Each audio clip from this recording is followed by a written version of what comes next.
Kita tidak boleh menimbulkan kesulitan bagi bangsa-bangsa lain yang berbalik kepada Allah. Bacaan dari Kisah Para Rasul. Para rasul dan penatua jemaat di Yerusalem bersidang, membicarakan soal sunat. Sesudah beberapa waktu lamanya berlangsung tukar pikiran, berdirilah Petrus dan berkata kepada rasul dan penatua,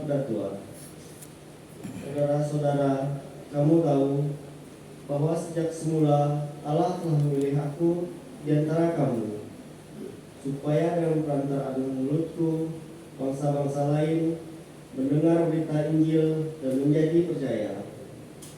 Dan Allah yang mengenal hati manusia telah menyatakan kehendaknya untuk menerima mereka, sebab Ia mengaruniakan Roh Kudus juga kepada mereka sama seperti kepada kita.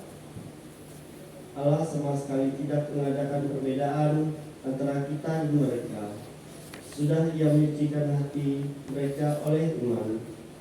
Kalau demikian, mengapa kamu mencobai Allah dengan meletakkan pada tengkuk murid-murid itu sebuah hukum yang tidak dapat dipikul, baik oleh nenek moyang kita maupun oleh kita sendiri. Sebaliknya, kita percaya bahwa oleh kasih karunia Tuhan Yesus Kristus, kita akan beroleh keselamatan sama seperti mereka juga. Maka diamlah seluruh umat itu, lalu mereka mendengarkan Paulus dan Barnabas menceritakan segala tanda dan mukjizat yang dilakukan Allah dengan perantaraan mereka di tengah-tengah bangsa lain. Setelah Paulus dan Barnabas selesai berbicara, berkatalah Yakobus, saudara-saudara, dengarkanlah aku.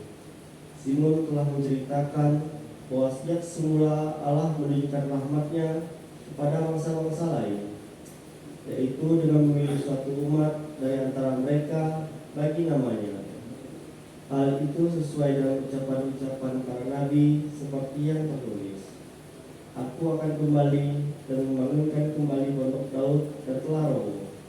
Runtuhannya akan kubangun kembali dan akan kuteguhkan, supaya semua orang mencari Tuhan, juga segala bangsa yang tidak mengenal Allah yang tersebut milikku.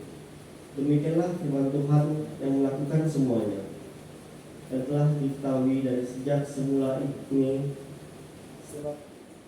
Sebab itu aku berpendapat bahwa kita tidak boleh menimbulkan kesulitan bagi mereka yang dari bangsa-bangsa lain yang berbalik kepada Allah.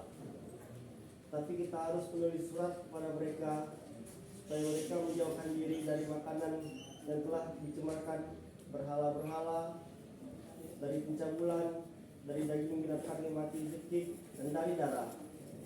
Sebab sejak zaman dahulu hukum Musa diberitakan di tiap-tiap kota, dan sampai sekarang hukum itu dibacakan tiap-tiap hari Sabat di rumah ibadat.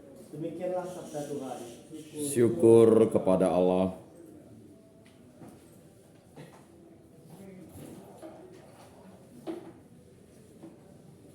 Mazmur tanggapan. Nanti umat ikuti. Kisahkanlah karya-karya Tuhan yang ajaib di antara segala suku. Kisahkanlah karya-karya Tuhan yang ajaib di antara segala suku. Nyanyikanlah lagu baru bagi Tuhan. Menyanyilah bagi Tuhan, hal seluruh bumi. Nyanyikanlah bagi Tuhan, pujilah namanya.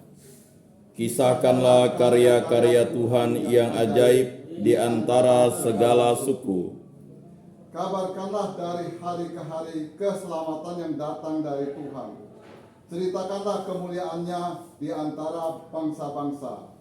Kisahkanlah karya-karyanya yang ajaib di antara segala suku.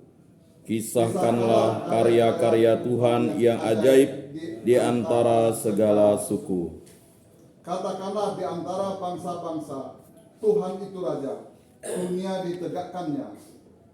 tidak akan goyah, ia akan mengadili bangsa-bangsa dalam kebenaran. Kisahkanlah karya-karya Tuhan yang ajaib di antara segala suku.